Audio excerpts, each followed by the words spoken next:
Então, começando aqui a apresentação, eu sou o Guilherme, fiz esse trabalho junto com o Frederico e o João Pedro.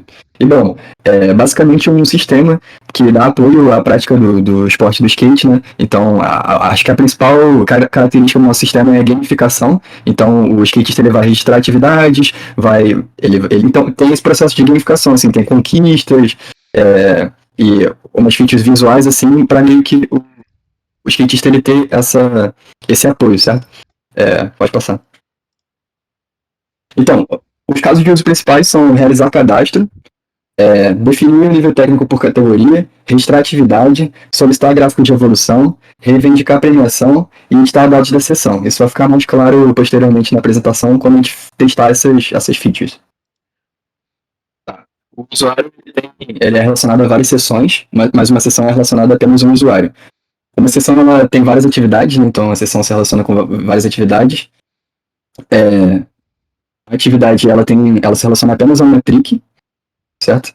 E a trick ela pode ter diversas bases, né? As 4 bases. E a gente tem essa classe trick usuário, que ela tem uma chave composta, né? Porque ela basicamente relaciona o usuário a uma trick específica e vai mostrar a quantidade de acertos que esse usuário tem nessa trick, o nível que ele está, no intermediário, avançado, etc. E a proficiência, porque ele está na base, né? Se o usuário ele domina aquela manobra, a manobra está na base. Então essa é a classe que relaciona isso tudo. E fala agora do MongoDB, mano. Beleza. Toca a tela aí. Bom, o MongoDB, a gente está usando aí o MongoDB para registrar as conquistas. Então, com o nome da conquista, descrição, tipo, os requisitos, né, de acertos que você precisa fazer e tudo mais, em JSON.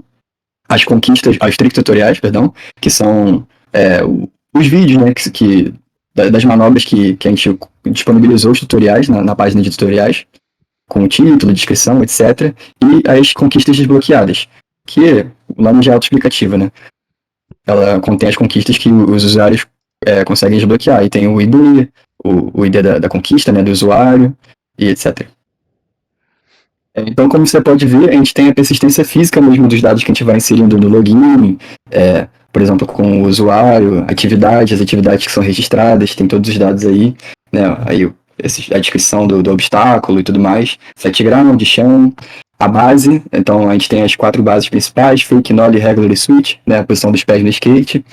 A gente tem as sessões registradas desse usuário com a data, né? Aí, como você pode ver, de cada usuário, né? de cada usuário, sim. As tricks, então todas as tricks registradas aí, né? Com o seu nível de dificuldade, a base da trick, né? Tudo registrado aí. E essa seção aí com a classe do trick usuário, né? Associando o ID do usuário com a trick, com o nível de proficiência dele, o nível, né? Os acertos, quantidade de acertos principalmente. O usuário, né? Os usuários que a gente fez login, né? Tem o user 123, que a gente usou como teste, o Fabrício ali. Algumas instâncias do Fabrício, né? Exatamente. Beleza. Agora o João Pedro vai mostrar aí o sistema funcionando, Bora. né? Então, vou botar para rodar o back-end aqui. Beleza, vamos ver se tá tudo certo. Vou botar para rodar o front também, né? Vamos abrir aqui o localhost. E aí agora é com você. Bora. Pera aí. Vamos começar com o login, né? O cadastro. Quando puder, já pode? Aham. Beleza, então agora a gente está aqui na parte de realizar o cadastro mesmo, né? Aqui no código. Estamos registrando aqui, né? O Fabrício de homenagem. A senha é Confidencial. confidencial. Ninguém pode saber. Então, beleza. Registrando aqui, a gente já cai direto na tela da triagem, que foi aquilo que a gente falou que o usuário vai definir o nível técnico. Aqui a gente vai preenchendo tudo, né? Como se é avançado, a gente vai colocar tudo no avançado. Aqui é só preencher mesmo, né? Como você pode ver, tem uma variedade grande das manobras, são as mais importantes, assim, do skate. Preenchendo aqui, intermediário, iniciante. Beleza. Aí quando chega no final, a gente só finaliza e clica para entrar no app. Aí a gente já cai direto no dashboard. Como a gente pode ver aqui esse usuário é novo, a gente vai pegar um usuário que a gente já. Uma nossa cobaia, né? Que a gente já vem testando, que já tem uma carga nele. Fazendo login, ele é o user123. A senha dele aqui, beleza. Entramos. Agora a gente foi direcionado para a tela do dashboard. Tem aqui esse Melhora no Skate. Quando a gente clica nele, a gente vai para aquela parte dos Trick Tutorials. Então aqui tem explicando o que é o Ollie, o passo a passo de como fazer e o link redirecionando para o YouTube. O mesmo para o Click Flip e para o Harrison. Voltando aqui, a nossa principal função, que é registrar a atividade, né? Então o usuário clica em registrar atividade, vai selecionar a manobra que ele quer, por exemplo, olhe, seleciona o obstáculo, vem por padrão no flat ground, botar aqui uma escada, né? Registrando a atividade. Beleza. Agora a gente vai aqui para as sessões. Sessão registrada agora no dia 14. A gente consegue ver aqui todas as que ele já registrou. Só olhe, né? Ele foi na sessão só fazer os olhos. Tentar voltar numa sessão agora do dia anterior. Dá para ver que ela é editável. Vamos tentar voltar aqui no outro dia, no dia 11, que também ainda é editável, porque ainda está no prazo, né? Que a gente mostrou. Clicar em editar. Mudar a manobra aqui. Ele não mandou um board slide, não. Foi um fake olhe. No flat mesmo. Ó, tá alterado, tudo certinho. Agora, no caso, excluir uma atividade, aparece a confirmação, a gente exclui e exclui. Beleza. Para registrar a atividade, mesmo padrão. Registrou o laser flip na escada.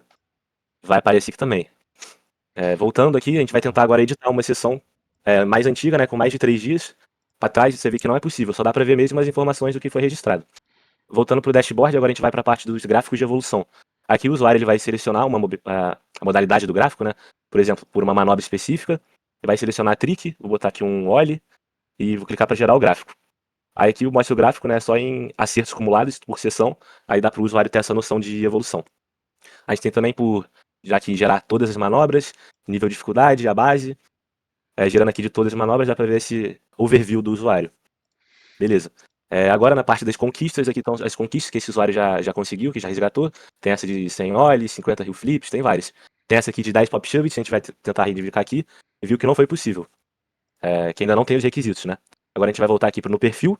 Aqui o usuário tem acesso ao perfil, aí tá mostrando ali o pop shove, você vê que ele só tem 9 acertos. Para ele conseguir a recompensa, a conquista são 10. Então eu vou registrar mais uma atividade aqui, mais um pop shove, para bater 10 lá. Beleza? 10 agora, você viu que atualizou. Indo para as conquistas, a gente vai tentar desbloquear. Clique em reivindicar. Ó, sucesso, reivindicou a conquista. Aí já tá ali na galeria de conquistas dele. Beleza. Então, esses são os nossos 6 casos de uso aí. Agora vamos falar agora sobre textos do código. Eu queria destacar aqui os textos de código mais interessantes que a gente...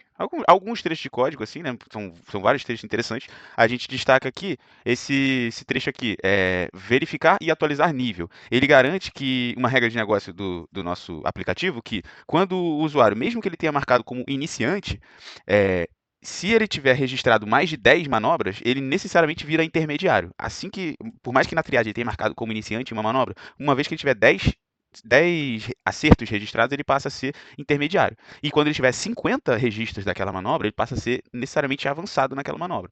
Então a gente coloca aqui, essa manobra, essa classe, esse método, desculpa, ele é atualizado, ele é chamado toda vez que a gente tem que atualizar, por exemplo, o contador de acertos, né? Então toda vez que você registra uma atividade, toda vez que você exclui uma atividade, ele passa a rodar isso aqui. Então ele confere se o nível de acertos é maior que 50 e o nível atual dele é menor do que 3, ou seja, o nível aqui ele está representando o iniciante, intermediário e avançado, né? Então iniciante é 1, intermediário é 2 e avançado. Ou seja, se ele tem 50 acertos e ele não é avançado ainda, aí ele passa, você usa o set nível, né? O setter nível 3, então ele passa a ser avançado. Aqui também, né? Então set nível 2. Então, por exemplo, naquele caso do pop shove que ele chega a 10, se ele não fosse intermediário, no caso ele já era intermediário. Se ele não fosse, ele necessariamente ia se tornar intermediário. Isso a gente achou interessante porque justamente trabalha com essa questão dos níveis, né, da gamificação, do cara tentar chegar em 10, chegar em X acertos para conseguir ser o objetivo dele, que é ser avançado em todas as manobras, né? Outra parte muito interessante que a gente fez, que tem a ver com o nosso MongoDB ali de conquistas, é o Conquista Data Loader. A gente coloca aqui na nossa parte de configuração e aqui a gente coloca para abrir em qualquer máquina, ele já cria a sua tabela aqui com as conquistas já previamente prontas. Então foi bem divertido de fazer essa parte, porque a gente tinha essa questão de preencher aqui os dados e a gente mexe aqui com lista, né? E a gente interage com o MongoDB, que foi uma bela descoberta aí da disciplina, mexer com esse NoSQL, e a gente criou todas as conquistas aqui e conseguiu interagir com o MongoDB, né? Então implemente command liner e tudo mais. E aí um terceiro trecho de código interessante já aqui no front-end, né? No front-end a gente colocou um botão inteligente para a tela de conquistas. Em vez de a gente colocar um voltar para o dashboard, que era, por exemplo, só um link para a tela principal, como a gente consegue entrar na tela de conquistas também pelo perfil, a gente, em vez de colocar o botão voltar para dashboard, a gente botou só voltar. E aí ele volta para onde você veio. Se você tiver chamado ele da tela de conquista, ele vai voltar para conquistas. Então é uma funcionalidade que já prepara a gente para o mundo mobile, né? Que a gente quer entrar como um aplicativo mobile. Então a mágica é aqui, ó, nesse menos um. Ou seja, ele volta no histórico da página que você está, em vez de a gente colocar simplesmente um link. Então essa parte foi interessante também na questão do front-end. E aí já entrando na parte dos testes de carga e da melhoria dos gargalos, a gente também já costura aqui já com essa parte, que é o nosso gargalo que a gente tinha encontrado antes. Como é que era antes a questão da leitura de dados de sessão?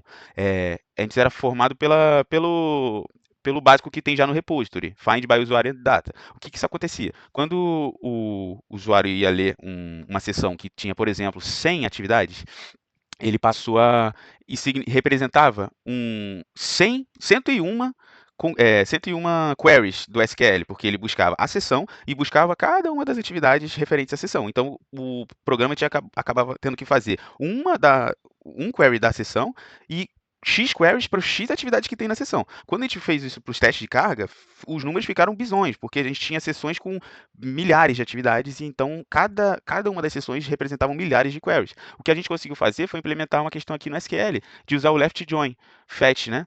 O left join, ele passa a buscar, ele faz uma lista de todas as atividades que tem aquela sessão como registrada. Então, ele busca de uma vez só.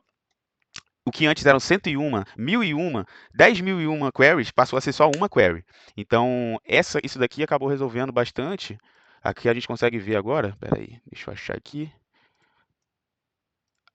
A diferença, né? Olha só, a gente tinha números realmente preocupantes, né? Uma latência de 15,71 segundos. Até esse não é, claro, não é o caso médio da aplicação, porque não costuma ter tantas atividades numa sessão para um usuário normal, mas no nosso caso a gente acabou gerando uma latência de muitos segundos. Isso é um número preocupante mesmo, uma vazão de duas requisições por segundo numa taxa de concorrência de 50 usuários virtuais. A taxa de sucesso foi alta, mas o desempenho de cada uma delas foi muito complicado, né? Então a gente tem aqui esse gráfico mostrando uma latência de 30 mil segundos, com o threshold sendo passado desde o começo. Já com a nossa nova alteração, a latência média passou a ser muito boa, de 88 milissegundos, uma vazão de 48,35 requisições. De antes, 2 requisições passou a ser 24 vezes maior. A melhoria foi tamanha que a gente não conseguiu colocar no mesmo gráfico. Veja bem, esse aqui é o primeiro ponto desse gráfico. Esse primeiro ponto está bem aqui, ó. Se a gente fosse colocar essa linha verde aqui da latência nova, otimizada, aqui, não daria nem para ver nada como se fosse seria uma linha grudada na linha do zero aqui. Então essa foi a nossa modificação principal que a gente fez, que a gente conseguiu resolver um gargalo muito importante no nosso programa. E é isso, esses são os stakeholders.